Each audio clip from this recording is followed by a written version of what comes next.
hipertensión, pero hipertensión también van a llevar ustedes en carne. No sé si han hecho o van a llevar. Vamos a hacer. Vamos a hacer. Entonces, he cambiado desde el año pasado este enfoque. Bueno, este año también tienen unas cosas ahí agregadas también en esta presentación. Todo siempre asociado a enfermedad renal crónica. ¿Sí? Pacientes con una nepropatía, ¿no? Enfermedad renal crónica, lesión renal aguda, nefrótico, los grandes síndromes que habíamos comentado. Cuando se habla de enfermedad cardiovascular, ustedes tienen que tener en cuenta que la enfermedad cardiovascular es una de las principales causas de mortalidad en este grupo de pacientes. La primera descripción de asociación de enfermedad cardiovascular con enfermedad renal crónica, miren, en el año 1826, un reporte de casos médicos, donde ese doctor Bright incluso describe su propia enfermedad en algunos pacientes que tenían albuminuria, edema y lesiones renales involuntarias. ¿Qué es lo que encontró? Que todos los pacientes que habían fallecido, porque eran entonces, tenían hipertrofia del ventrículo izquierdo y tenían riñones pequeños. ¿Sí? Entonces, riñones pequeños, hipertrofia del ventrículo izquierdo, y estos pacientes tenían hipertensión arterial como antecedente. Esta fue la primera descripción, y ahí es donde empieza este tema, de repente ustedes van a escuchar del síndrome, famosos síndromes cardiorenales. Renal 1, 2, 3, 4 y 5. En este caso, en enfermedad renal crónica estaremos hablando de un síndrome cardiorenal de tipo 4. Es lo que eso es lo que tienen todos los pacientes renales. Ustedes pueden apreciar en la imagen, no sé si llega a captarse bien, en esta línea, ¿no? Celeste, se aprecia aquellos pacientes que no tienen patología renal. ¿Okay? La línea más azul son los pacientes que tienen patología renal, son los que están, en este caso, como dice, en diálisis. Muy bien. ¿Alguien puede leer esto? ¿Qué dice? De 5.000, perdón, de 500 a 1000 veces más de riesgo de mortalidad cardiovascular. ¿Quién tiene mayor cardiovascular? ¿Quién tiene de 5.000 a 1000? El paciente que está en diálisis. Comparado con nosotros, por ejemplo, no tenemos enfermedad renal crónica. Espero que vaya a enfermedad renal crónica, ¿verdad? Miren, vamos a disparar ese riesgo de 5.000 a 10.000. ¿En qué rango de edad? Miren, de 25 a 34 años.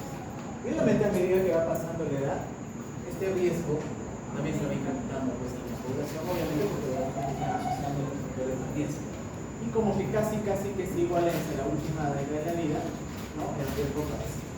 En esta otra imagen ustedes pueden apreciar la cantidad de años que pierden las personas que tienen enfermedad cardiovascular asociadas a enfermedad renal crónica. Esos son los años de vida saludables perdidos. ¿A qué se refiere? Años de vida perdidos por discapacidad y por mortalidad. Miren, ¿cuántos años? En el grupo de pacientes de 40 a 44 años, miren la diferencia con personas sanas en esta columna rosada y celeste, con los de azul, que tienen enfermedad renal crónica. ¿Cuántos años de vida pierden?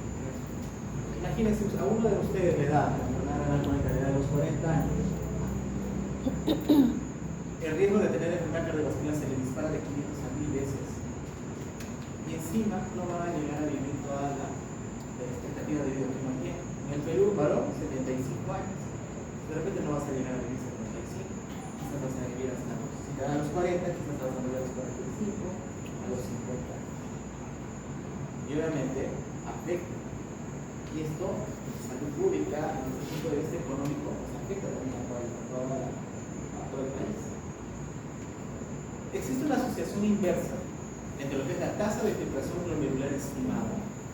¿Cómo calculo esto? A través de la fórmula de CKD-pi y MDR, porque nos da la ¿qué cosa? Estimada. No se olviden, para el examen. Entonces hay una asociación inversa. A medida que la tasa de filtración glomerular va disminuyendo, ustedes están viendo 120, 100, 80, el riesgo de mortalidad cardiovascular se dispara. Esto de acá dice, ¿no? HR, dice, ¿no? Se refiere al riesgo de mortalidad. Entonces, a medida que progresa el daño renal, tienes mayor riesgo de mortalidad, ¿no? Y cuando asociamos solamente la tasa de filtración glomerular estimada con mortalidad cardiovascular, también este riesgo se incrementa a medida que la tasa de filtración glomerular va disminuyendo. ¿Qué punto de corte habíamos visto? La clase pasada, en 60, ¿verdad? Porque 60 se considera como una enfermedad crónica. ¿Y qué pasa con la albuminuria? ¿Cuánto es la albuminuria? Lo normal, 4 menos de 30 miligramos por gramo de creatinina. La albuminuria también, a medida que va aumentando, ¿no? 30, 300, 1000, la mortalidad también se incrementa, ya sea mortalidad por todas las causas o por causa cardiovascular. ¿Cuál es la diferencia? Tasa de filtración sí se asocia, progresa y hay mayor mortalidad. Progresa la enfermedad renal, tienes mayor mortalidad cardiovascular. En cuanto a albuminuria, a veces puedes tener albuminuria alta, pero de repente tu tasa de filtración está normal. Pero porque solo está elevado la albuminuria, tienes mayor riesgo de morir. Por eso, entonces, ¿dónde tiene que estar enfocado nuestro tratamiento? En manejar albuminuria. ¿Cómo van a manejar albuminuria? Vamos a ver qué hace pasar. ¿Con qué? ¿Con qué van a tratar la albuminuria? ¿Qué van a dar?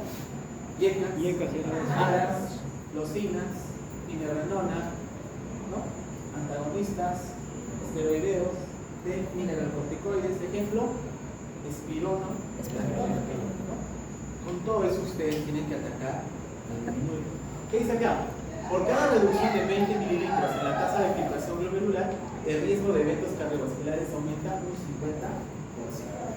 Ustedes cuando hagan investigación, cuando hagamos el próximo ciclo estadística, vamos a hablar mucho del hazard ratio. ¿Sí? ¿Cuánto dice acá? 1.49. ¿Cuánto está su intervalo de confianza? De 1.38 a 1.61. Ustedes han llevado estadística. ¿Sí? Cuando el hazard ratio pasa por 1, ¿es significativo o no? ¿Sí? No. Cuando es mayor de 1, factor de riesgo. Cuando es 1, nada, no sirve. Y cuando es menos de 1, factor protector. Acá, si se reduce la tasa de filtración y tienes un hazard de 1.49 y tienes el intervalo de confianza, ¿cruza por 1? No, está por encima de 1, de 1.38 a 1.61. Entonces, por cada reducción de 20 ml, el paciente va a tener un riesgo incrementado de 38% hasta un 61% de tener un evento cardiovascular. ¿Entendido? ¿Qué han hecho? Ya. ¿Qué significa el hazard ratio? El hazard ratio nos va a dar una idea si es que el factor que estamos estudiando va a constituir un factor de riesgo o un factor de protección. ¿Sí? Para que ustedes puedan determinar si es significativo o no, tienen que ver el intervalo de confianza que siempre les van a dar. En este caso, el intervalo de confianza del 95% está de 1.38 a 1.61. Entonces, para considerar este 1.49 como significativo, reviso este hazard ratio. Pasa por 1, no, está por encima de 1. Me de 1, 1.5, menos de 1. Si dijera, por ejemplo, 0.98 a 1.61, ¿se consideraría factor de riesgo? No, porque está cruzando el 1. ¿Sí? Si fuese 0.58 a 0.88, ¿qué sería? Factor protector. Pues en ese caso diríamos que reduciría el riesgo de enfermedad cardiovascular. ¿Sí? Eso también lo hemos revisado, creo que no, en una charla u otra, pero cuando hablamos de enfermedad cardiovascular, pero de repente tenemos de enfermedades. Pero usted entendió esta diapositiva, ¿no? Entonces, a medida que la enfermedad renal crónica empeora o progresa, tienes mayor riesgo de enfermedad cardiovascular. Por cada 20 ml de pérdida en la tasa de filtración glomerular, tienes que decir un 50% de mayor riesgo de enfermedad cardiovascular. ¿Dónde tienen que atacar ustedes? Albuminuria, a pesar que la tasa de filtración glomerular pueda estar normal. Muy bien. Entonces acá tenemos, por ejemplo, enfermedades que están asociadas a enfermedad, ¿no? A pacientes que tienen de repente enfermedad renal crónica y los que no tienen enfermedad renal crónica. ¿Y cuáles son las principales causas de muerte en los pacientes que están en diálisis? Por ejemplo, en este cuadro que está remarcado en rojito, te dice muerte cardíaca, ¿no? Súbita o arritmias. Esa es la principal causa de muerte en nuestros pacientes que están con enfermedad renal crónica, ¿no? Y principalmente en diálisis.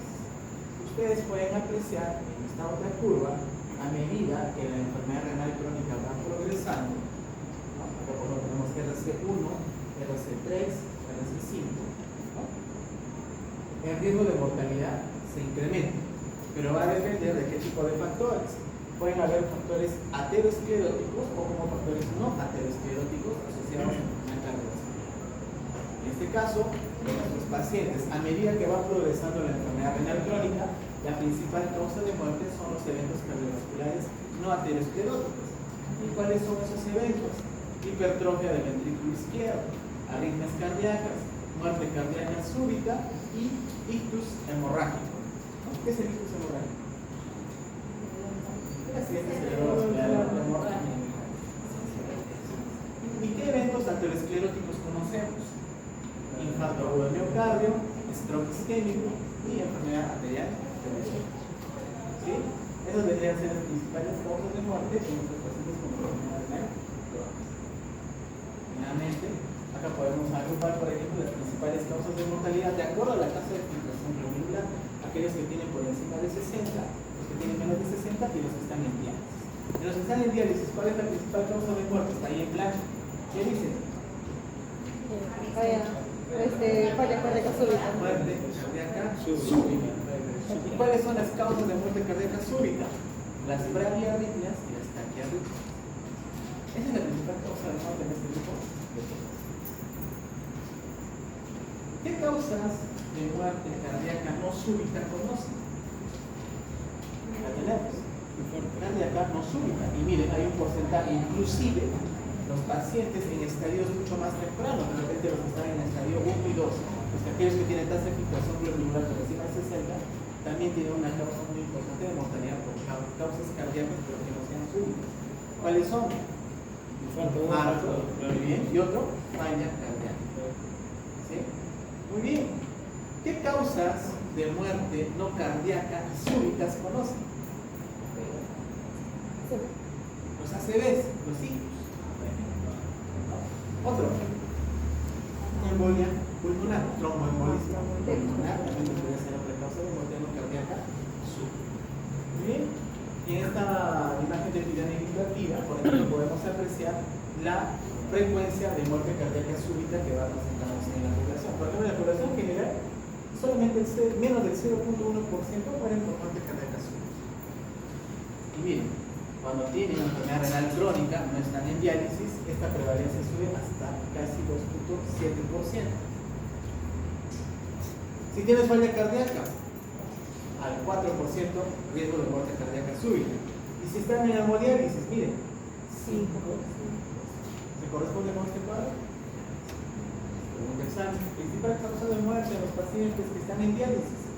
Porque no hay alternativas. ¿Qué? Cardíaca súbita. Bradiarritmias o aquí. Muy bien. Acá están los ejemplos. Los mecanismos de mortalidad en la enfermedad renal crónica, ¿no? Ustedes pueden apreciar ejemplos, por ejemplo, de muerte súbita no cardíaca, ¿está? Los stroke, son los ictus, la ruptura de aneurismas, por ejemplo, embolia pulmonar, traumatismo. Causas de muerte cardíaca súbita, taquiarritmias y bradiarritmias. En este ángulo que lo veo bien, dice muertes, ¿no? No cardíacas que no sean súbitas, ¿no? Tiene que ver con la diálisis. Y las muertes cardíacas no súbitas, infarto del miocardio, falla cardíaca. ¿Qué factores potenciales nos van a predisponer a esa muerte cardíaca súbita? Es un resumen. Prácticamente, esto puede ser el resumen de toda la vida, de toda la crisis. Bueno, vamos a ir desarrollando poco a poco, ¿no? Miren, el paciente con enfermedad renal crónica, ¿qué tipo de corazón tiene? Dice, corazón alergogénico. ¿Pero por qué motivo tiene ese tipo de, esa característica? Porque nuestros pacientes con enfermedad renal crónica, en alto riesgo cardiovascular, ¿qué hacen hipertensión? La principal causa fisiopatológica de hipertensión en nuestros pacientes con enfermedad renal crónica es la sobrecarga hídrica. Sobrecarga de líquidos, porque hay una retención de líquidos y de sal principal. Está alterado el mecanismo. A eso se refiere, sobrecarga de líquidos. ¿Qué más? Cuando los riñones, ustedes han oído las funciones del riñón, también se encargan de la regulación del metabolismo calcio, fósforo y paratormona. Eso tiene que ver acá con la enfermedad renal crónica asociada a la enfermedad mineral ósea. Entonces, las alteraciones del calcio, del fósforo, ¿no? De la paratormona, de la vitamina D, por ejemplo, también nos van a predisponer a tener un corazón alergogénico. La disregulación autonómica o la hiperactividad simpática, eso también viene a ser una causa cardiovascular cardiovascular causa de hipertensión en los pacientes con enfermedad de anemia. ¿Sí? La fibrosis, ¿no? Con hipertrofia del ventrículo izquierdo, la disfunción, ¿no? Del tipo diastólico, principalmente a nivel del ventrículo, la anemia, ¿no? Porque nuestros pacientes con enfermedad renal crónica son anémicos. A partir de que estadio empieza a bajar el hemoglobina a partir del 3, pero se manifiesta mucho más a partir del estadio 4, ¿no? ¿Y qué eventos van a disparar a que este corazón tenga arritmia? Como ahí dice, alteraciones electrolíticas, puede haber alteraciones a nivel de potasio, ¿no? Tanto como hipercalemia o hipocalemia, cambios en lo que es alteración del fluido, isquemia miocárdica y bueno, problemas relacionados con diálisis. Todo eso que nos produce arritmia cardíaca y muerte cardíaca y súbita. Cuando hablamos del paciente en este contexto de enfermedad cardiovascular, tenemos que hablar dónde se afecta a nivel del miocardio, a nivel de los vasos y a nivel del sangre. Principalmente a nivel del miocardio, ¿qué alteración van a tener sus pacientes? Hipertrofia ventricular isquémica. Obviamente los factores van a estar asociados a la precarga, a la postcarga, ustedes van a identificar. Van a haber mecanismos que van a desarrollar bastante la fibrosis, rigidez vascular. A nivel de vasos va a haber calcificación de la capa media, de los vasos, rigidez vascular, hiperplasia de la íntima o vasodilatación que va a estar alterada, porque no va a haber probablemente el óxido nítrico. Y a nivel de sangre se caracterizan porque estos pacientes pueden sangrar o como también tienen tendencia a tener mucha trombosis o coágulos.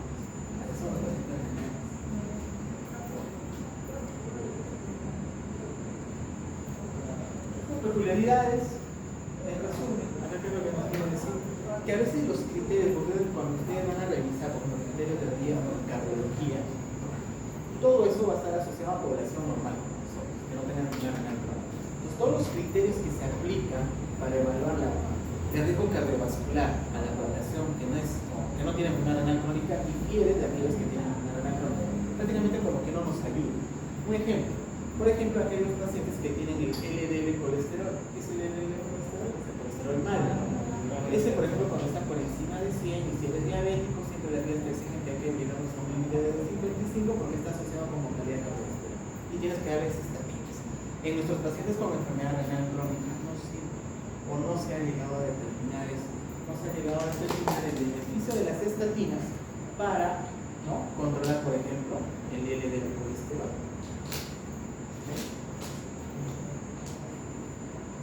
Factores de riesgo cardiovasculares clásicos, lo de Framingham, lo que van a realizar ustedes en cardiología. Esos son los clásicos: la edad, el sexo masculino, hipertensión, si es que fuman, hipertrofia del ventrículo, diabetes, dislipidemia. Todos esos factores van a estar asociados con mortalidad cardiovascular en una población que no tenga enfermedad renal crónica. Pero ¿qué se le agrega al paciente que tiene enfermedad renal crónica?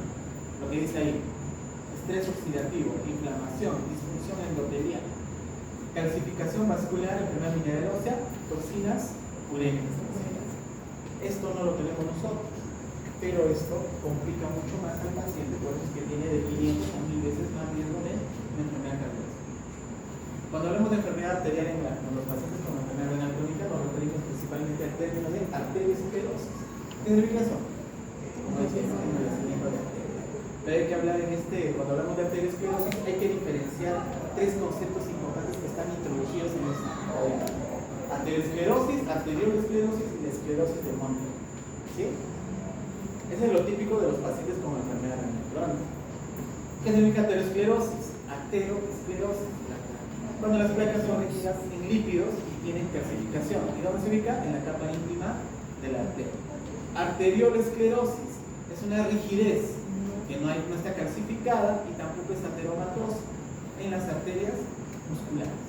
La esclerosis de Monkeberg, engrosamiento y calcificación de la capa media de la arteria sin presencia de ateroma. Se nota la diferencia, ¿verdad? Entonces, ¿qué es lo que tiene el paciente con enfermedad renal? La aterosclerosis, las placas que tienen ateroma y están calcificadas, están ubicadas en la zona de la íntima, ¿qué nos van a ocasionar? Isquemia y oclusión distal. ¿Cuáles son los factores que van a asociarse con la aterosclerosis? Dislipidemia, estrés, diabetes, inflamación, enfermedad renal crónica, tabaco, estrés oxidativo y enfermedad renal crónica. Arteriolesclerosis es que una rigidez que no tiene ateromas, que no tiene calcificación. ¿Dónde? A nivel de la media. Consecuencia, rigidez arterial, aumento de la presión de pulso, sobrecarga cardíaca de presión y alteración de la perfusión coronaria. Pues, ¿qué va a estar alterado? La diástole, por ejemplo. ¿En qué momento se irrigan las coronarias? ¿En la sístole o en la diástole? En la diástole. ¿Y si está alterada la diástole, se van a irrigar las coronarias?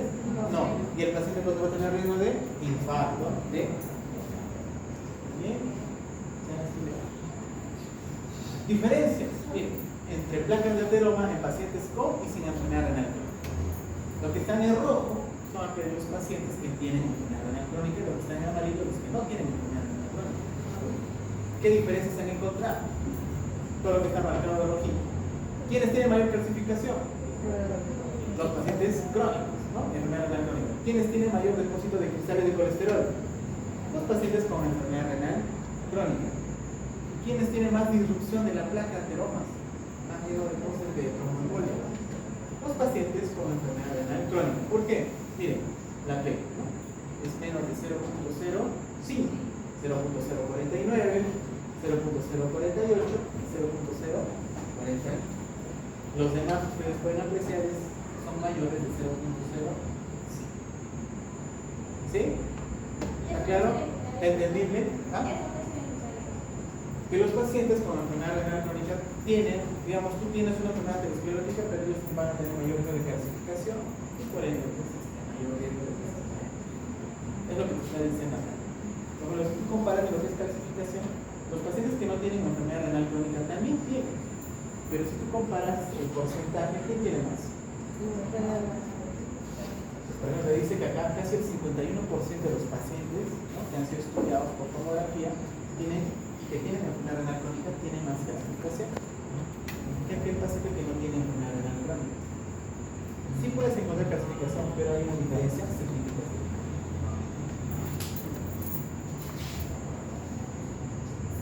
Una imagen, ¿no?, histológica donde podemos apreciar, ¿no?, a nivel de la arteria carótida aquellos pacientes con enfermedad renal crónica que han sido sometidos a enterectomía, pacientes con enfermedad renal crónica y sin enfermedad renal crónica.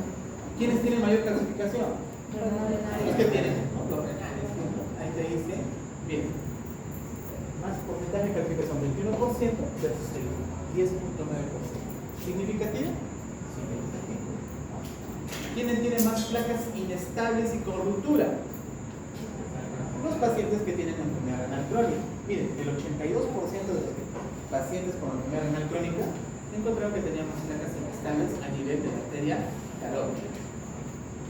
¿Quiénes tienen formación de colágeno en la placa? Y esa formación de colágeno está disminuida. O sea, si hay colágeno habría mayor estabilidad de la placa, pero como no hay, ¿quién lo tiene disminuido? Vamos. Los pacientes con enfermedad renal crónica es un 40%, pero los que no tienen, tienen 53%. Entonces, mayor riesgo. ¿Dónde hay más aterosclerosis en los pacientes que tienen enfermedad renal crónica? Mira, está establecido, incluso de acuerdo a estadios.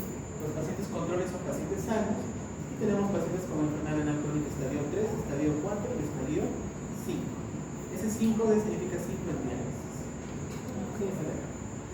Entonces, ustedes pueden apreciar que cuanto más progresa la enfermedad renal crónica, hay mayor presencia, ¿no?, de placas de ateroma a nivel de dónde? A nivel de las arterias carótida y femoral. ¿Sí? La columna roja se hace más grande a medida que va progresando la enfermedad renal crónica. Los pacientes que no tienen enfermedad renal crónica, ¿qué tienen ahí? No tienen placa, como dice ahí, no placa, lo que es del moral. Y a medida que va progresando la enfermedad, va apareciendo más placas de ateroma. Lo mismo acá. Placas de ateroma, ¿no?, prevalencia de placas de ateroma, los pacientes con control versus aquellos pacientes con enfermedad renal crónica grado 3, grado 4, grado 5 y los que están en diálisis. Acá, de acuerdo a la categoría de la enfermedad renal crónica, el riesgo de tener una placa de ateroma, por ejemplo, no se ve muy bien ahí, pero este es 3 y 5, entonces acá tenemos una odds ratio más o menos entre 3 y 5. ¿Qué significa eso? Que aquel paciente, que por ejemplo, que está en diálisis, tiene 300% de mayor riesgo de tener placas de ateroma. ¿Sí? Acá compararon varones con mujeres. y compararon con niveles de fósforo. El fósforo es una toxina que calcifica los vasos, calcifica el endotelio. ¿Sí? Entonces, ¿qué vieron? Que a mayor cantidad de fósforo hay mayor presencia de placas de aterosclerosis y más en mujeres. O sea, doctor, por eso es que los pacientes normales tienen más riesgo de ateroma. ¿Sí? Una aterosclerosis por todos los protagonistas de... O sea, Es como que la enfermedad renal crónica aceleraría el mecanismo de la aterosclerosis. Ahorita voy a hablar de unas diapositivas para que puedan ver. A diferencia de la población que no tiene enfermedad renal crónica. Entonces, como que la aterosclerosis es mucho más acelerado en los pacientes con enfermedad renal crónica versus aquellos que no tienen enfermedad.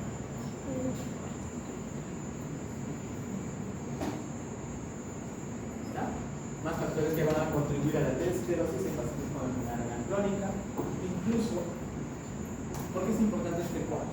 Porque en este cuadro los investigadores lo que hicieron era utilizaron ecografías de las arterias carótidas principalmente para identificar aterosclerosis subclínica en áreas y en un buen trabajo de investigación para ustedes, porque incluso en pacientes con estadio, ¿no?, enfermedad renal crónica estadio 1 y 2 ya se encontraban placas de ateroma a nivel de las arterias carótidas y que estaban asociadas a mayor riesgo de mortalidad del paciente. La mayoría de los estudios siempre estaban enfocados, como han visto en los cuadritos, a partir del estadio 3 hacia adelante, pero nadie se enfoca mucho en los estadios 1 y 2. ¿Qué factor de riesgo estaría asociado en 1 y 2 para mayor riesgo de aterosclerosis? La albuminuria. Entonces, la albuminuria es el factor de riesgo independiente de mortalidad más importante al cual deberíamos prestar muchísima atención.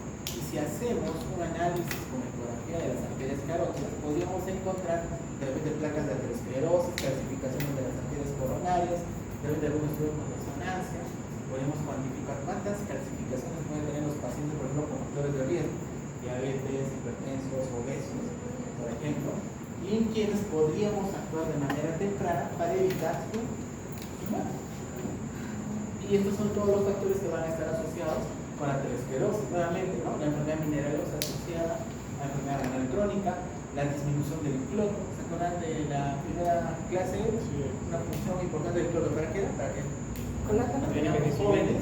Colágeno. ¿Sí? El bajo calcitriol, cuando se activa la vitamina D a nivel de riñón, ¿no? Sí. El bajo calcitriol también va a estar asociado con la aterosclerosis. La inflamación y la senescencia celular, el envejecimiento celular. Anormalidades empíricas, que un poquito como que hay mucha incertidumbre en eso, porque lo característico de nuestros pacientes es que estén elevados los triglicéridos, que esté elevado, ¿no?, la lipoproteína, disfunción endotelial y el ambiente de uremia, todos ellos nos van a predisponer a tener aterosclerosis. Y acá, como lo decía la doctora, ¿no? La aterosclerosis es una enfermedad renal crónica. Mira, persona con función renal normal con aterosclerosis, con sus factores de riesgo. Pero aquella persona que tiene enfermedad renal crónica, ¿qué dice? Tiene aterosclerosis acelerada. Probablemente sea este mecanismo por el cual tiene un mayor riesgo de mortalidad. ¿Cuál es el mecanismo? Acá podemos apreciar, ¿no?, calcificación arterial de la enfermedad renal crónica, hay una calcificación a nivel de la íntima y a nivel de la media. Estos depósitos de calcio a nivel de la íntima y la media son características propias de los pacientes con enfermedad renal crónica, ¿no? Nuevamente, aterosclerosis de calcificación intimal en parches, en asociación con depósitos de lípidos, y la esclerosis de Monkever es una calcificación lineal. Miren, uno es en parches y la de Monkever es lineal, ¿no? Ambos fenómenos van a estar relacionados con alteraciones del calcio, del fósforo y alteraciones del metabolismo, principalmente derivadas por la alteración de la arteria. En esta imagen de tomografía está calcificado una arteria coronaria, está calcificado un infarto y mortal. Hicieron un score de calcificación de las arterias coronarias. Miren, aquellos que no tenían calcificación tenían menor riesgo de morir que aquellos que tenían, por ejemplo, más de 400 calcificaciones en nivel de las arterias coronarias. Todos ellos identificados mediante estudios de imagen. Los que tenían más calcificaciones, miren el número de eventos, casi 42% de eventos de tipo cardiovascular, probablemente muerte cardíaca. súbitas o muertes cardíacas no súbitas, ¿no? Infarto en miocardio.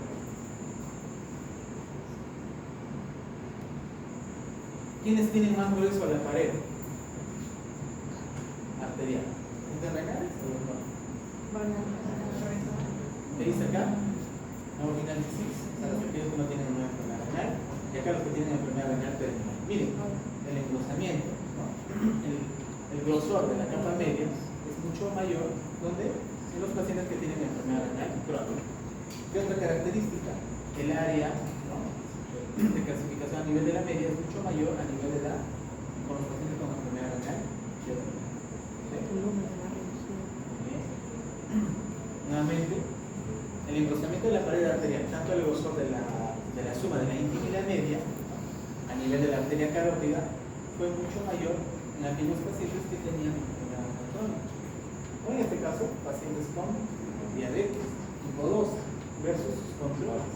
En este cuadro también se puede apreciar que hay un mayor grosor en aquellos pacientes que, ¿no?, que tienen ese factor de riesgo cardiovascular, principalmente diabetes. Hemodiálisis versus controles. Todo lo que es de negro es hemodiálisis, los de blanco son los controles. ¿Quiénes tienen mayor grosor de la íntima y la media a nivel de la carótida? Los pacientes renales. ¿Quiénes tienen mayor grosor de la íntima y la media a nivel femoral? Los pacientes femoral. Miren, ese grosor, la íntima y la media a nivel de la carótida, demostró ser un fuerte predictor de muerte por causas cardiovasculares. Y eso lo pueden ver acá, ustedes como lo hemos visto. Grosor de la íntima y la media de la arteria carótida. ¿Qué te dice? Cuando mide entre 1 y 2 milímetros, ¿cuánto es su factor de riesgo? 3.17. ¿Qué significa? Tiene 317% mayor riesgo de mortalidad cardiovascular. Y si la íntima media de la carótida mide por encima de 2, ¿a cuánto se dispara? 1020. ¿Ah? No, 20%. 1020. 1020%. Más de 1000 veces. Imagínense. ¿Significativo? Sí. Acá, la estructura de Kaplan-Meier. ¿Quiénes tienen mayor riesgo de mortalidad cardiovascular? ¿Qué tiene mayor grosor? Miren, la línea gruesa son los pequeños que tienen el grosor de la íntima y la media de la carótida por encima de 2 milímetros. ¿Qué significa esto? ¿Qué significa incidencia acumulada? Que hay mayor riesgo. O sea, mientras más grueso es la medida de la íntima y la media a nivel de la carótida, tiene mayor riesgo de morir. ¿Sí? Eso es lo que significa. Y a nivel no cardiovascular, ¿qué es ese 0.0? ¿Es menor de 0.05? Sí, no. No, es mayor. Entonces, el grosor de la íntima y la media no tiene nada que ver con la mortalidad, que no tenga que ver con causas cardio. Doctor, una pregunta. ¿Esa N qué significa? ¿Es un número de pacientes o qué? Sí.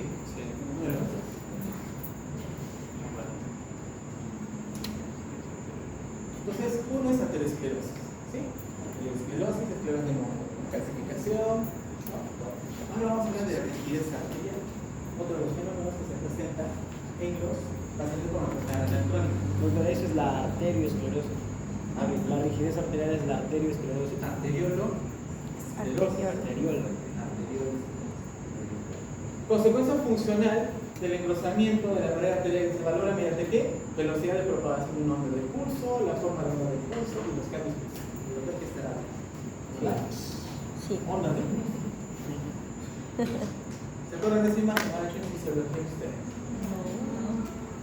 Corazón bombea. ¿Sí? La presión. A nivel cuando bombea hay una presión alta y cíclica impulsada. ¿Sí? ¿Se acuerdan cuando vimos la primera clase?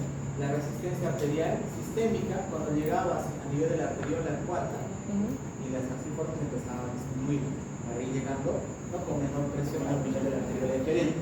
¿Qué quiere decir? Que esta presión anticíclica, que es alta al inicio, va a ir bajando por toda la circulación hasta llegar a la microcirculación capilar, donde esa presión es baja y continua.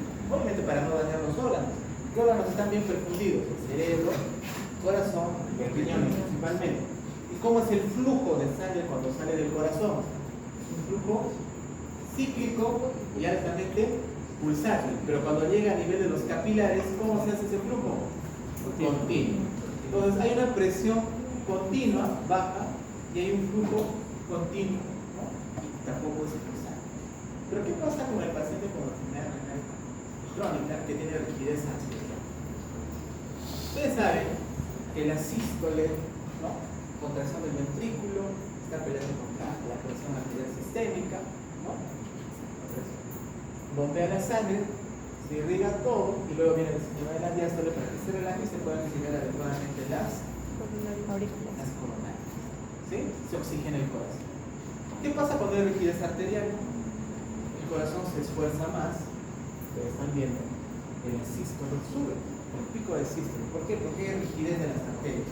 Si hay rigidez, el corazón tiene que luchar contra esa rigidez para poder vencer y para que la sangre pueda ser enviada hacia los capilares. Lo que yo les decía, hay más resistencia. Exacto, si hay más resistencia, está más rígido esa arteria, Aumenta más la presión. el corazón va a ser más fuerte, por ende su sístole sube. Y al haber rigidez, ¿tú crees que ese corazón se va a relajar de manera adecuada? No se va a relajar. Entonces, ¿qué va a pasar con la diástole?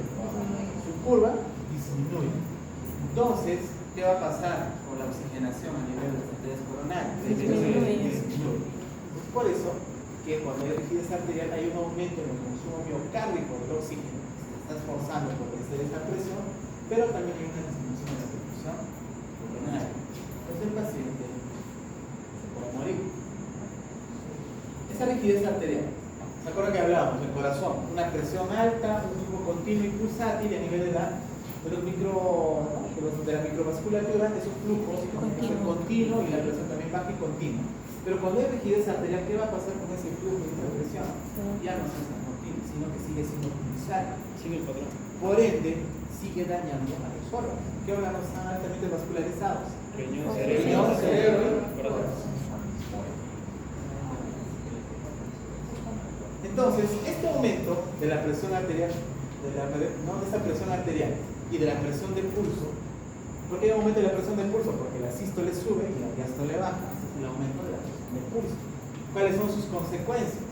Incremento en la presión de pulso central, ¿no? Que va a originar ¿qué cosa? Mayor riesgo de ictus, stroke, accidentes cerebrovasculares, mayor riesgo de enfermedad renal crónica. Si hay un incremento de la poscarga sobre el ventrículo izquierdo, ¿qué nos va a ocasionar? Hipertrofia del ventrículo izquierdo. Y si está disminuido, ¿no? el flujo coronario, ¿qué nos va a producir? Incremento de infarto.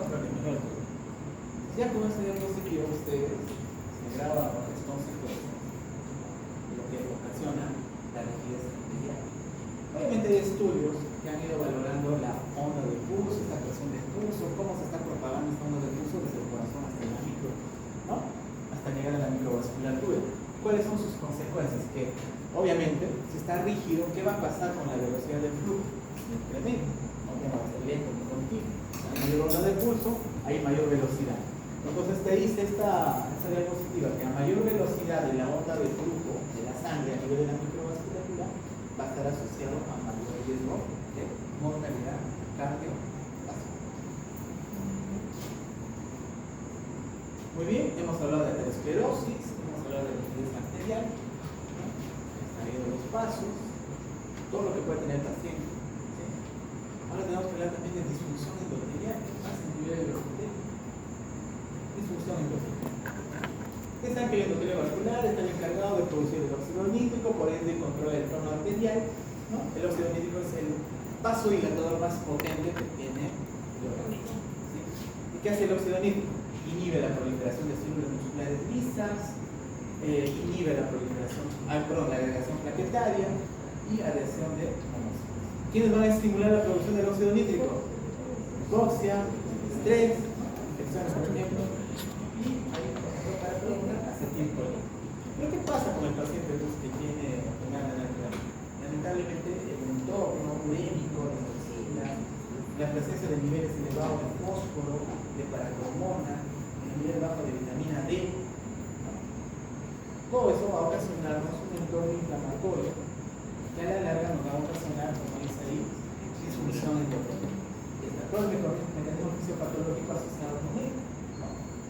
Estrés oxidativo, inflamación, ¿no? Con citoquinas inflamatorias conocidas, interleuquina 1B, interleuquina 6, factor de necrosis tumoral. Todas estas interleuquinas van a estar incrementadas en un paciente con enfermedad renal crónica.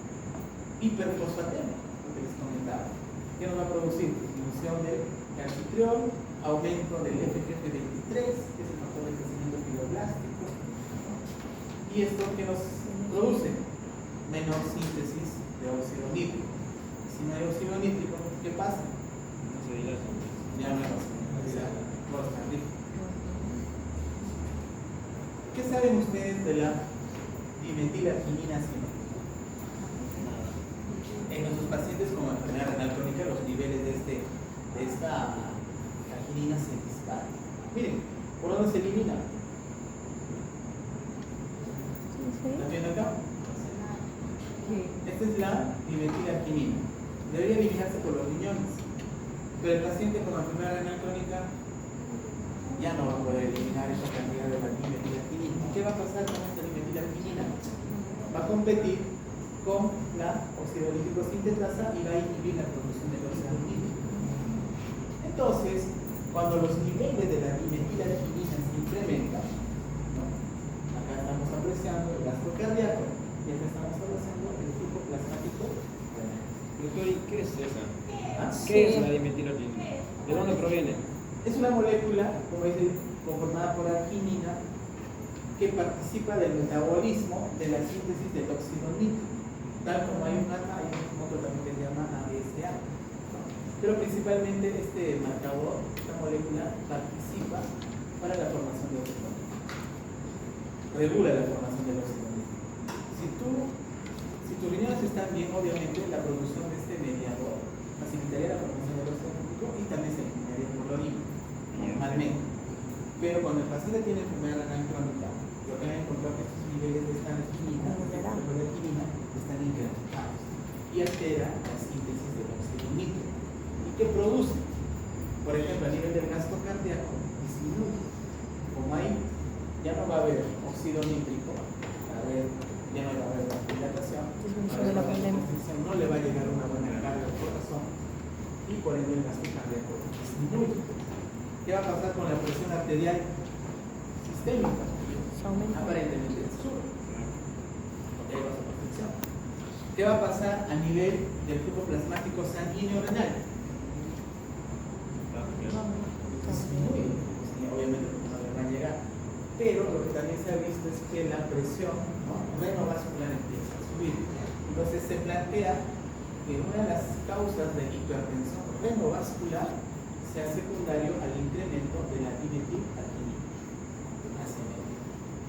¿Sí? Este mediador inflamatorio presente. De manera normal lo tenemos, pero cuando tenemos enfermedad renal crónica, sus niveles se disparan y, por ejemplo, predice la progresión a diálisis y a la mortalidad. A mayor nivel de esta molécula de la dimetilarginina asimétrica, mayor riesgo de mortalidad.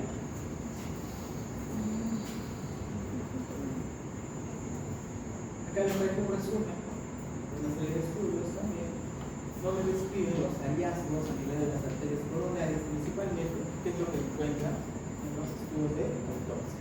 Así para que ustedes lo revisen.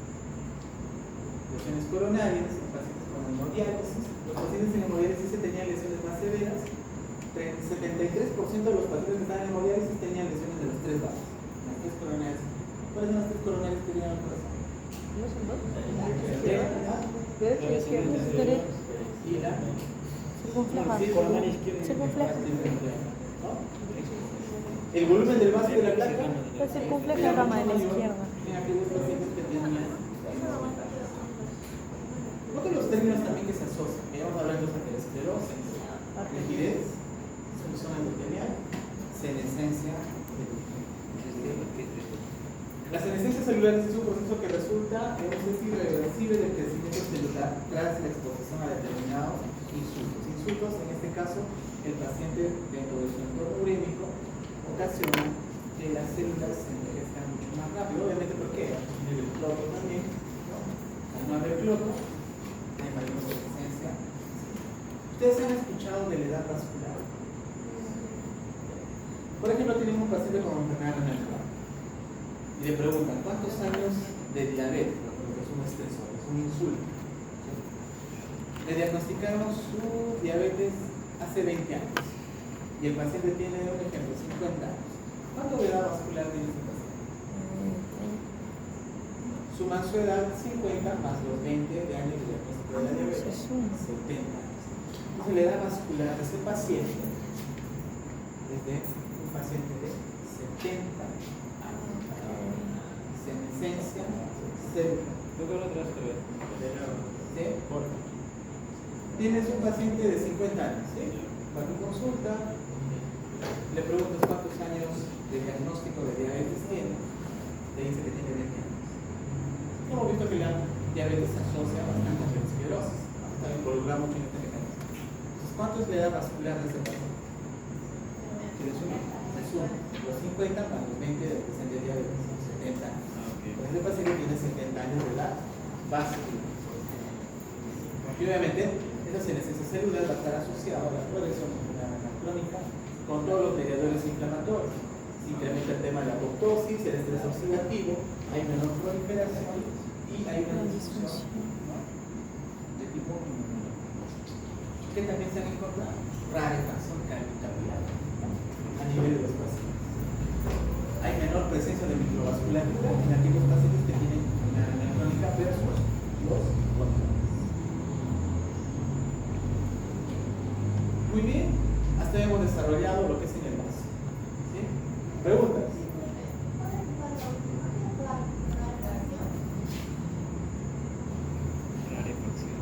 Esto es de la rarefacción capilar, o sea, se refiere a la cantidad de capilares que pueden haber por área de superficie celular.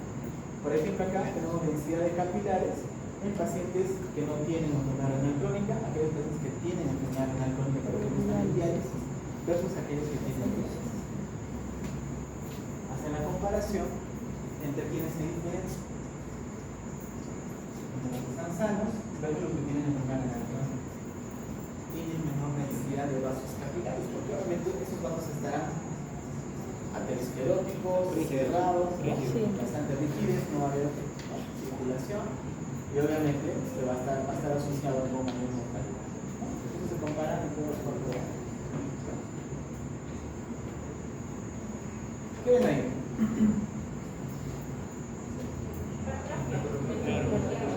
¿Y acá? ¿Han hecho histología? Fibrosis. Esta es la imagen de un paciente, ¿no? En histología de un paciente del cardiomiocito, de un paciente con hipertrofia del ventrículo. ¿Tú crees que haya vasos capilares por acá? Full fibrosis, factor de crecimiento fibroblástico, inflamación y estrés. Entonces, vamos a hablar de la complicación más importante a nivel cardiovascular, HDI, la prevalencia. Miren, en enfermedad renal crónica, ¿quiénes tienen mayor prevalencia de HDI? ¿No? A diferencia, mira, casi el doble. Hizo más del doble. Versus aquellos pacientes que están con una tasa de filtración por encima de 50. ¿Ya? ¿Cómo calculan esa HDI? Mediante estudios de ecocardiografía. Que miren, el índice de masa del ventrículo izquierdo, que dice el LDMI, ¿no?, gramo por metro cuadrado. Ustedes pueden apreciar en el estadio 2 cuánto tienen de masa del ventrículo izquierdo versus aquellos pacientes que están en el estadio 5. Hay un incremento de la masa del ventrículo izquierdo. Esta prevalencia incluso se asocia también, obviamente, con la tasa de filtración glomerular, ¿no?, en adultos. Se ve incluso desde estadios tempranos, ¿no?, estadio 1 y 2, y en los niños debajo de 60. Los niños, miren, característico, no tienen HDI cuando tienen una tasa de filtración por encima de 60. El adulto sí.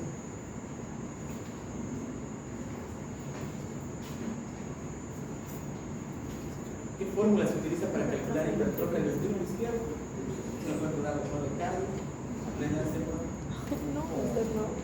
No por índice ahí. de masa del ventrículo izquierdo. Valor normal. En hombres, cuando mide menos de 130 gramos por metro cuadrado, y en mujeres menos de 110 gramos por metro cuadrado.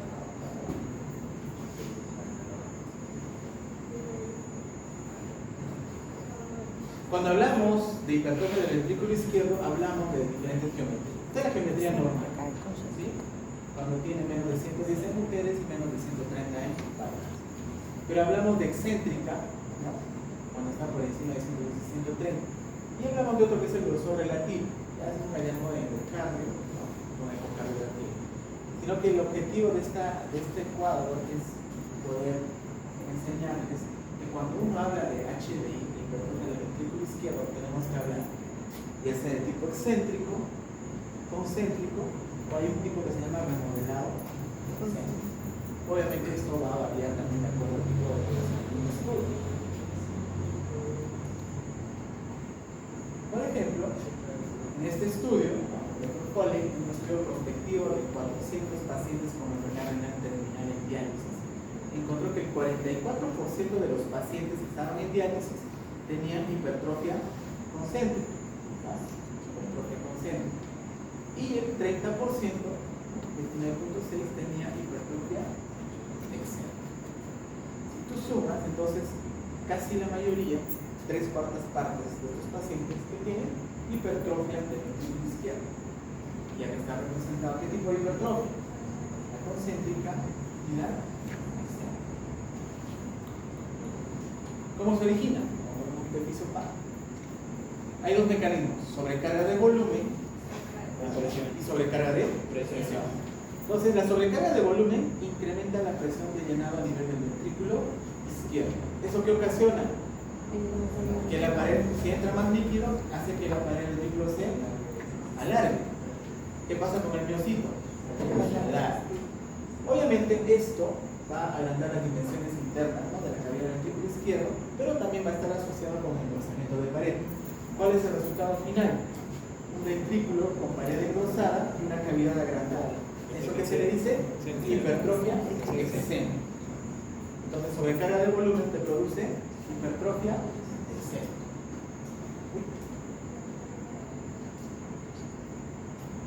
Sobrecarga de presión, ¿no? ¿Qué incrementa?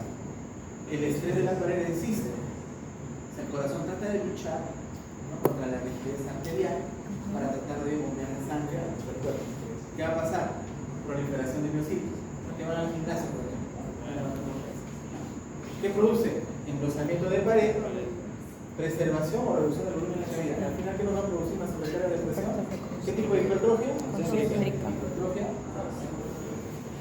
¿Bien? Nuevamente, prevalencia de hipertrofia excéntrica y concéntrica en los pacientes con enfermedad renal crónica. Ahí ustedes pueden apreciar que la gran parte de los pacientes, a medida que va progresando la enfermedad renal, va a presentar hipertrofia de tipo concéntrica. De acuerdo a la tasa de filtración glomerular por encima de 60 y los que están por debajo de 30. ¿Qué tipo? Concéntrico. Y doctor, ¿y acá en el Perú? ¿En Tarapoto?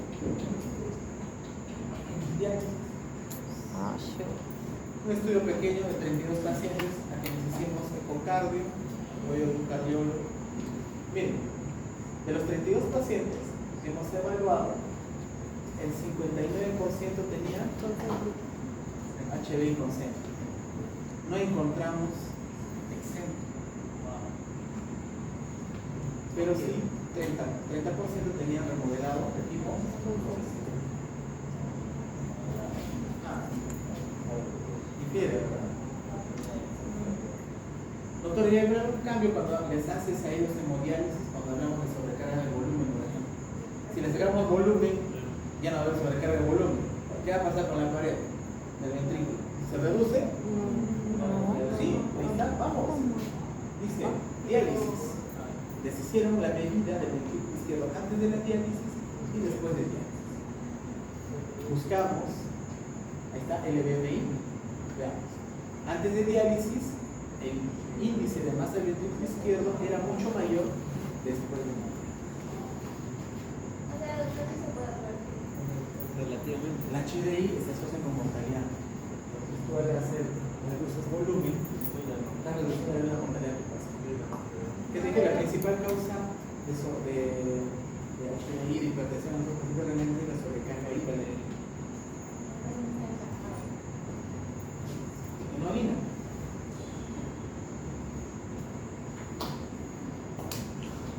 Acá les cuento la normalidad del ventrículo, del miocardio en los pacientes con enfermedad renal crónica. A medida que va progresando la enfermedad renal crónica, ustedes pueden ir apreciando que la masa del ventrículo izquierdo, principalmente, ¿no? En el hemisferio 4 y 5, es donde empieza a incrementarse de manera significativa. Causas de hipertrofia del ventrículo izquierdo en la enfermedad renal crónica: de HDI concéntrica, estenosis aórtica, hipertensión arterial y aterosclerosis. Excéntrica, aumento de recarga, sobrecarga de volumen, anemia, sobrecarga de volumen y fístulas arteriovenosos. Otros factores asociados con HDI: toxinas urémicas, hiperparatiroidismo, hiperfosfatemia, déficit de vitamina D, inflamación, estrés oxidativo.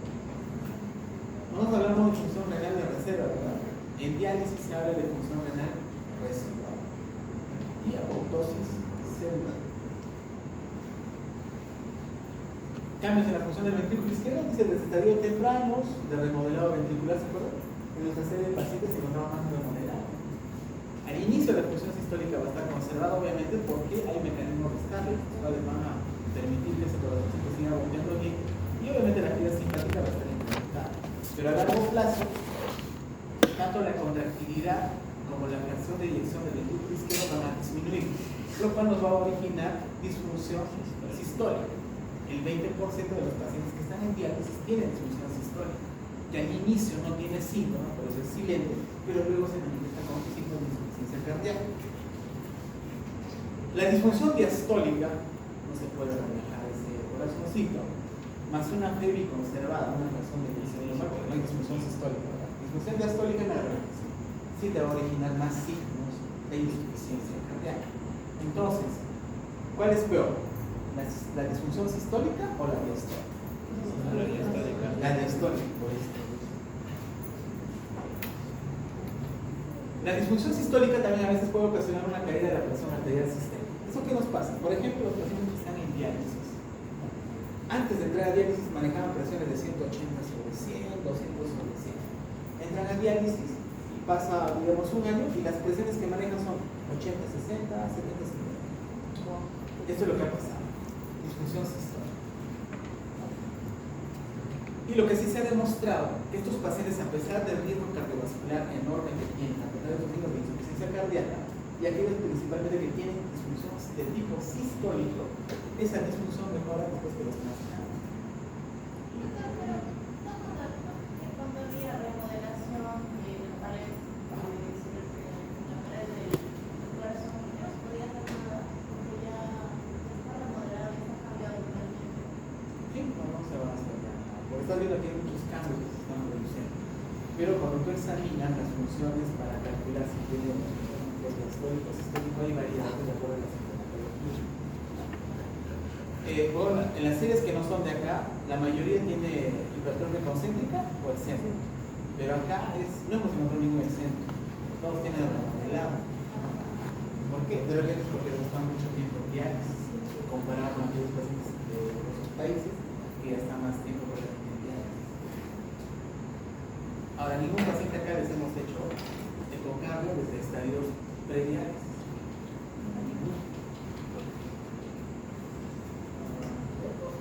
Entonces seguimos con disfunción sistólica y diastólica.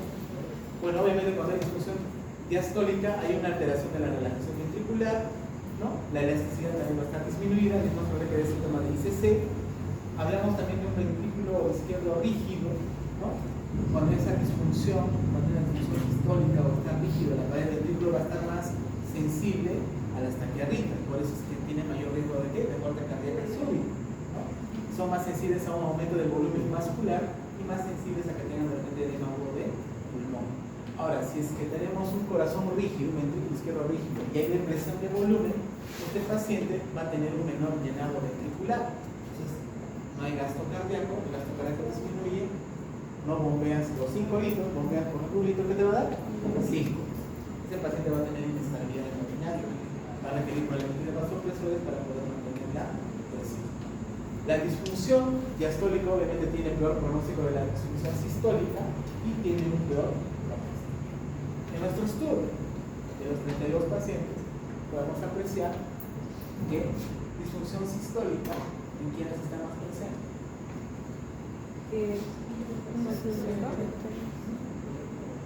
Diastólica.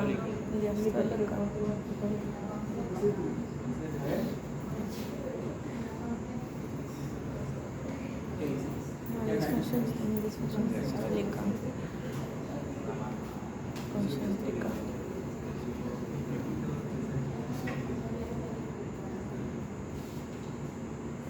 No sé si no también, pero está medio nuevo. Sí se nota un poco. Pero los pacientes que tenían HDI concéntrica, ¿no?, tenían mayor difusión diastólica. Por ende, mayor riesgo de mortalidad. Y cuando analizamos el caso arritmio, acá vamos a ver, asociado con complicaciones, en este caso cardiovasculares, miren, disfunción sistólica, 4 eventos. Pero tiene disfunción diastólica, el peor pronóstico, 14 eventos. Tú dirías, ajá, la disfunción diastólica obviamente es peor, tiene peor pronóstico que la disfunción sistólica. Pero cuando analizamos con el caso arritmio, a ver, miren, pareciera que la disfunción diastólica te produce un 62% de mayor riesgo de evento cardiovascular, pero miren el intervalo de confianza, 0,49 a 5, pasa por 1. Entonces, no es significativo. Por ende, la P me salió 0,96. En nuestro estudio, tanto la disfunción diastólica como la sistólica no se asociaron con complicaciones de disfunción. ¿Estamos? Los resultados, ¿no? Principalmente todo mide mortalidad, ¿no? Por ejemplo, acá, los que llegaron a diálisis y los que presentaron enfermedad cardiovascular, ¿verdad? Obviamente, los que tenían hipertrofia del ventrículo de tipo concéntrico son aquellos que se complicaron mucho más que aquellos que tenían de tipo excéntrico. A mayor LVMI, índice de masa del ventrículo izquierdo, mayor mortalidad. ¿Qué otros factores se asociaron con mortalidad? La angina, el infarto miocardio y la diabetes. Con el riesgo de mortalidad, miren, cuando hay dilatación del ventrículo izquierdo. ¿Disfunción? ¿Histórico o diastólico? ¿Ah? Diastólica. Estudios de resonancia para seguir valorando el LVMI. Pacientes con enfermedad renal terminal tienen mayor LVMI que aquellos pacientes con diabetes. Hablamos de capilarización, obviamente los pacientes que van a estar con uremia, ¿no?, los pacientes que están en diálisis tienen menor capilarización que aquellos pacientes que no. Acá estamos. Tiene mayor densidad de vasos que aquellos pacientes con diálisis. Algunos parámetros de Cocardio para medir. Muy bien, eso es HD. Vale. A nivel valvular, ¿qué es lo típico con la enfermedad renal crónica? Calcificación de la válvula mitral y de la válvula. ¿Cuáles son las consecuencias? La estenosis aórtica, ¿qué va a producir? Sobrecarga en el ventrículo izquierdo. ¿Qué tipo de hipertrofia te va a dar? Concéntrica. Muy bien. Incompetencia de la válvula mitral. Sobrecarga de volumen. ¿Qué te va a producir? ¿Qué tipo de hipertrofia? Excéntrica. Muy bien, acá, pero eso de acá son mecanismos fisiopatológicos, ¿no? Mejor. El pronóstico de la calcificación valvular, obviamente, peor pronóstico aquellos que tienen calcificación. Entonces no se olvide, estenosis aórtica e insuficiencia. ¿Qué tipo de arritmia es típico en el paciente con enfermedad renal crónica? Puede tener enfermedad renal crónica con una disminución de la conducción cardíaca. Hay un alargamiento del intervalo PQ-QRS. ¿Sí? Los pacientes que tienen tasa de filtración menos de 60, dice, aumenta del doble al triple el riesgo de fibrilación auricular, taquicardia ventricular, fibrilación ventricular, ¿y de ahí qué viene? ¿Sí? La fibrilación auricular puede reducir el gasto cardíaco en pacientes con HDI. ¿Qué otras complicaciones también se asocian? De tipo tromboembolia. Porque ustedes saben que hay fibrilación auricular, va a haber mayor riesgo de coágulos a nivel de la aurícula, por ahí también hay complicación tromboembolia. Y acá surge a veces esta discusión: ¿será posible anticoagular al paciente? A veces hay más riesgo de sangrar, hay que valorar riesgo de beneficio. Y aquellos que dan vitamina K, ¿qué antagonista de vitamina K conocen? ¿No? ¿Qué antagonista de vitamina K conocen? Que sea anticoagulante. ¿Ah? ¿Warfarin? Está asociado con calcificación vascular. Tengan cuidado con el paciente renal. ¿Qué otros factores están asociados con HDI? Factor de crecimiento fibroelástico tipo 3, el aumento, la disminución de cloto, el aumento del fósforo, la disminución de vitamina D y en diálisis la hipotensión. El fósforo, a veces nadie le habla del fósforo, pero los pacientes renales sí es importante tener en cuenta el fósforo porque aumenta la rigidez y la calcificación vascular. ¿Qué hace el fósforo? El exceso de fósforo por encima de 5 miligramos por decilitro viaja hasta el endotelio. ¿Y qué hace el endotelio? Hace que desarrolle un fenotipo de tipo osteoblástico. ¿No he hablado de los osteoblastos y de los osteoclastos? Pues, ¿qué hace el osteoblasto? Crea el hueso. Entonces, si crea, se calcifica. Entonces, por eso es lo que ocasiona el fósforo a nivel del endotelio. Entonces, generando una enfermedad estructural cardíaca, insuficiencia cardíaca y arritmia.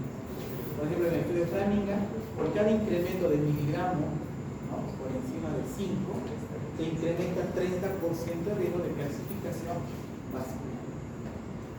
63% de enfermedad coronaria, infarto y enfermedad arterial de tipo periférico. Factor de crecimiento de fibroblasto tipo 23. A medida que va aumentando, mayor riesgo de HB. Los pacientes renales, a medida que van llegando a diálisis, a estadio 5, incrementan el nivel de FGF23. A nivel cardíaco, ¿no?, la cantidad de FGF23, los controles versus aquellos pacientes que están en hemodiálisis versus los trasplantados. Los que están en controles, FGF23 normal, enfermedad renal crónica diálisis, se incrementa, mayor riesgo de HBI. Los trasplantados, baja el FGF23 y menor riesgo de HBI.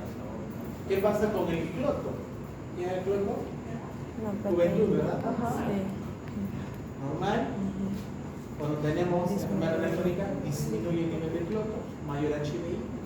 Los trasplantan, se recupera el nivel de cloto, rejuvenece. Menor HBI. Hay que aplicarse clote. Que me cambiar, que me trasplante. Con la presencia de los cardiomecitos, ¿no? El cardiomecito crece a medida que el FGF23 va aumentando. Otro, más FGF23, más HB. Ahí tiene más teoría para que puedan repasar cómo actúa el FGF23 para producir hipertrofia del cardio. FGF23, enfermedad renal crónica, niveles elevados de fósforo. Hablamos del cloto en la clase.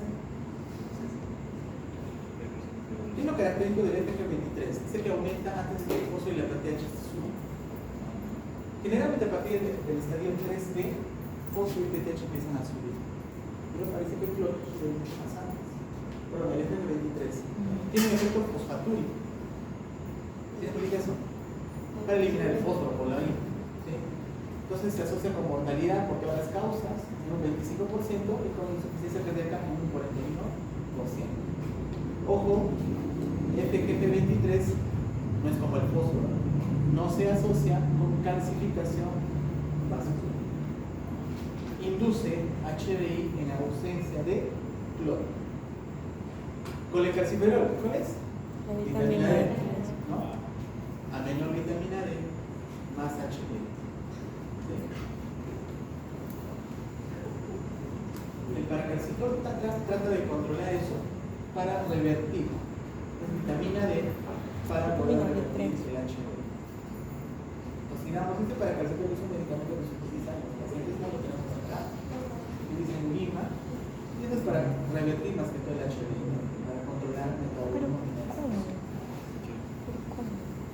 El déficit de vitamina D progresa la enfermedad, disminuye la concentración del calcitriol, en este caso que es el 1,25, hidróxido de vitamina D. Este aumenta, ¿no? El aumento del FG23 también inhibe la activación de la vitamina D, que nos va a llegar hacia el final, que se incremente PTH. ¿A qué te dice ahí? Que no está claro si el metabolismo alterado de la vitamina D con la cardiovascular observador. No se sabe el cómo. ¿Ah? Ajá, No el se sabe cómo. entonces. No, el tratamiento. O sea, puede haber como el efecto, pero cuando tú haces el tratamiento no se ha visto, digamos, un factor favorable para revertir ese cambio poblacional a nivel de Doctor. Doctor, y entonces como a menor vitamina D más HB. ¿Por qué más o menos? Ajá. Mecanismo. por el factor de crecimiento, el FG23, por el factor de crecimiento fibroblástico, porque incrementa sus niveles de FG23. O sea, menor vitamina D más FG23. ¿Qué pasa con la nueva mineral ósea? ¿Qué pasa con el paciente con enfermedad renal crónica? Lo característico es que el paciente calcio bajo, fósforo elevado y paratormona elevado. ¿Sí? Eso es lo característico de la enfermedad mineral ósea. El paciente con enfermedad renal crónica, cuando tiene enfermedad mineral ósea, tiene calcio sérico bajo, fósforo sérico elevado y paratormona elevado. ¿Por qué pasa eso? ¿Por qué sube la paratormona? Porque no hay un para calcio compensar, inhibidor negativo. para ¿Quién compensar inhibe los la niveles? elevación de la paratormona? El superior. Calcitriol. ¿Dónde viene el calcitriol? ¿En dónde? ¿De dónde viene el calcitriol? Pues de hígado y luego Sí, se hidroxila. colecalciferol. Luego 20, luego 25. ¿Ah? En el hígado se forma el calcidiol. Y de ahí va al riñón y se Al riñón y ahí se activa el Ujú. calcitriol. Si el riñón no funciona, No hay maduración. No hay vitamina D activa. ¿qué regula la vitamina D? Absorción de calcio intestinal. PTH. Si no hay vitamina, si no hay calcitriol, ¿qué pasa con el PTH? Aumenta. Muy bien. ¿Qué otro mecanismo también que ocasiona aumento de la PTH? Un paciente renal. ¿Qué hemos dicho? Que sube el fósforo. La descalcificación, pues. ¿No? ¿Qué hace el fósforo? Sube. Dijo algo como Y si el fósforo sube, ¿qué hormona se activa? FGF23. ¿Qué hemos dicho que tiene FGF23? ¿Efecto? Fosfatúrico. Quiere eliminar. Pero como no se puede eliminar, el fósforo sigue alto. ¿Ya me has entendido? Por ese mecanismo, al final también se asocia a HB. Veamos. Disminuye la tasa de filtración, aumenta la PTH. La quinta parte de los pacientes con enfermedad renal crónica estéril 1 también presentan aumento de la PTH. ¿Y por qué aumenta la PTH? Te dicen, por ausencia de regulación negativa, por descenso de calcio y de calcio, y por aumento de fósforo. Está implicado en aterogénesis, fibrosis cardíaca. Aquellos pacientes que han sido sometidos a paratiroidectomía mejoraron la estructura del mercado. Riesgo de enfermedad cardiovascular asociado a aumento de PTH, 50%.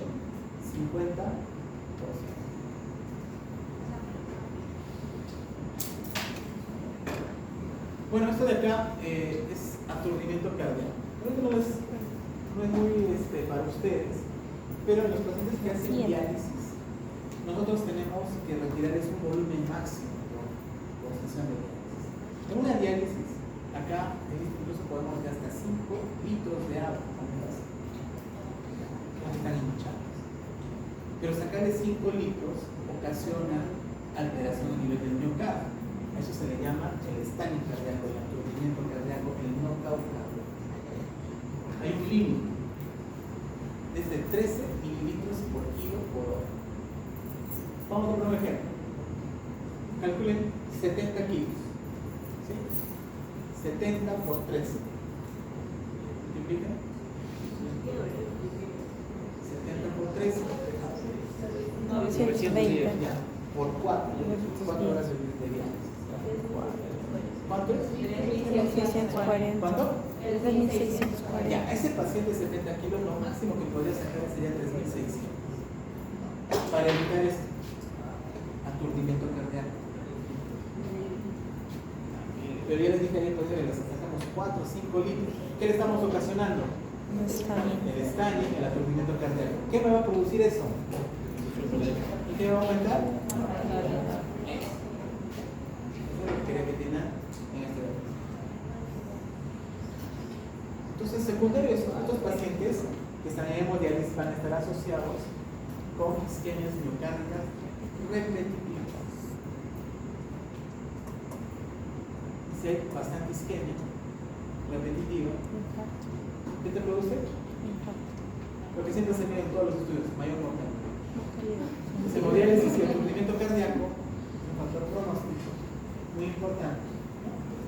En este estudio, por ejemplo, 70 pacientes en hemodiálisis, el 64% presentaban aturdimiento cardíaco intrahemodiálisis. Uno de los factores de riesgo, la hipotensión que hacían en la dieta, porque estábamos sacando en exceso. El corazón no puede tolerar tanta remoción de líquido que se aturde. Obviamente, ya hemos dicho que tiene calcificación, calcificaciones coronarias, intervalo QT prolongado, ¿no? Es arritmogénico y obviamente mayor de lo que sea. Hay pacientes que se mueren en diálisis, sí. Hay pacientes que se nos mueren en plena. Un resumen de lo que hemos hablado, los casos patológicos. Consecuencias, ya vamos a terminar. Disfunción del círculo izquierdo, disfunción sistólica, diastólica, isquemia miocárdica, arritmias ventriculares, muerte súbita, mayor mortalidad. ¿Cómo tratamos el HBI? Si alguien de ustedes se va a hacer cardiólogo, por ejemplo, si tienen un cardiólogo, van a hacer ecografía de la carótida a pacientes con enfermedad renal crónica estadios. Ahí podemos entender. Factores modificables, hipertensión, nuevamente, IECAS, ARAS, beta-bloques. ¿Cómo evitamos sobrecarga de volumen? Diuréticos, reducción del consumo de sal. Toxinas urétricas, eso nos encargamos los nefrólogos, con la diálisis. Inflamación, ojalá que haya terapias para ello. Hiperparatiroidismo, con calcitriol, tendría que haber calcitriol al paciente. ¿Cómo manejo el fósforo? El incremento del fósforo, dando quelantes de fósforo. ¿Dónde hay fósforo? En todas las comidas, en la leche, en las carnes, huevo, pescado, ¿no? Y eso le vas a prohibir al paciente. Difícil, ¿verdad? Entonces el fósforo está en todo. Es que le va a dar un quelante de calcio. Acá tenemos carbonato de calcio. Entonces le decimos que consuman carbonato de calcio con el desayuno y el almuerzo para bajar los niveles de los fósforos. Otros quelantes de fósforo, como sevelamer, ese es un quelante no calcio. Si damos mucho carbonato de calcio, ¿hay riesgo de calcificación vascular? También habría riesgo de calcificación vascular. ¿Cómo corregimos la anemia? Dando eritropoyetina y hierro. Y obviamente en hemodiálisis tenemos que evitar el episodio de hipotensión, el aturdimiento.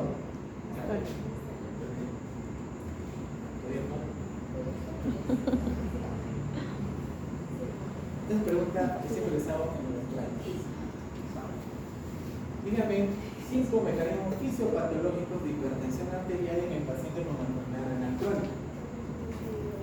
Sobrecarga y retención de sodio. Activación del sistema renina-angiotensina, activación del sistema nervioso simpático, disminución del óxido nítrico, aumento de proteínas, aumento del calcio. Y los que hemos hablado hoy día, ¿no? ¿Qué hemos hablado? Obviamente la sobrecarga hídrica mayor cantidad de líquido va a estar asociada a ¿Qué explica eso? a mayor mortalidad, falla cardíaca. En cuanto al sodio, yo sé que el sodio ustedes saben la distribución de todos los compartimentos corporales, pero hay algo que quizás nunca, no sé si lo habrán escuchado. El sodio no osmótico. ¿Dónde se deposita el sodio no osmótico? En la piel. Nuestros pacientes con enfermedad renal crónica es difícil remover el sodio porque depositan su exceso de sal en piel. pero este depósito de sal en la piel no tiene cambio, no es osmótico, o sea, no jala líquido, ¿sí? Y obviamente tenemos la piel normal, paciente que consume sal normal. ¿Cuánto es el consumo de sal al día? Menos de 5 gramos de sal por día, es lo que te recomienda, ¿no?, la Organización Mundial de la Salud. ¿Qué pasa con el paciente que consume grandes cantidades de sal? Mire, ¿dónde se deposita la sal? En la piel. ¿Qué activa? Macrófagos. ¿Qué forma? Factor de crecimiento. Factores de crecimiento vascular endotelial. ¿Qué liberan? Mayor vasodilatación de vasos linfáticos y se reserva mucho sodio. Es difícil sacar sodio de la piel. Hay estudios que han medido mediante resonancia magnética la cantidad de sodio en los pacientes con enfermedad renal. Obviamente la resonancia está contraindicada en aquellos que tienen menos de 30 de función, menos de 30 mililitros por minuto por riesgo. Le toman estudios para el tema de la sal.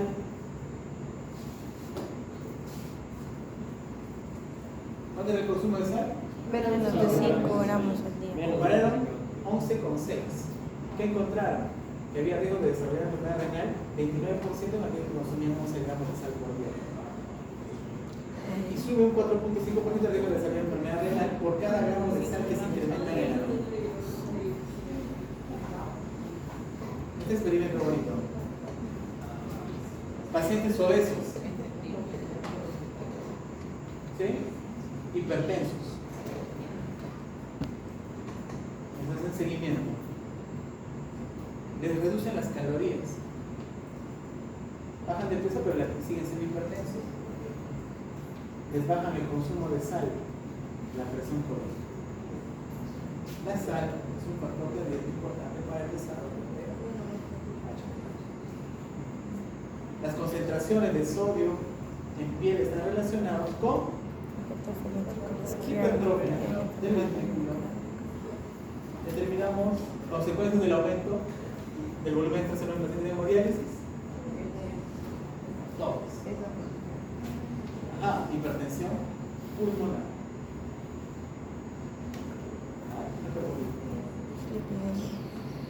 ¿Qué es lo típico en dislipidemia en pacientes con enfermedad renal crónica? Esto, triglicéridos aumentados, HDL disminuido, lipoproteínas A incrementadas. ¿Ah?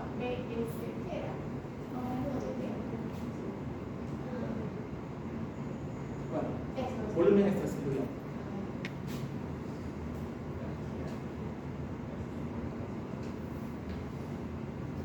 Los pacientes con enfermedad renal crónica solo tienen el LDL elevado si hay una proteinuria severa. Solo en este caso. Si no hay proteinuria severa, el LDL generalmente está normal, pero tal vez está disminuido. Como les dije en la primera diapositiva, no está claro si la dislipidemia de la enfermedad renal crónica contribuye a aumento de riesgo de eventos cardiovasculares ateroscleróticos, como cuál es infarto y ictus. O sea, no se sabe si le va a hacer bien o no la atorvastatina, por ejemplo. Pero se recomienda. Defectos de coagulación. El paciente renal tiene elevación de fibrinógeno, que es un procoagulante, y por ende hay mayor riesgo de enfermedad coronariana, de tipo ictus isquémico o otros eventos cardiovasculares. Típico también presentan elevación del factor 8 y del factor de Bond.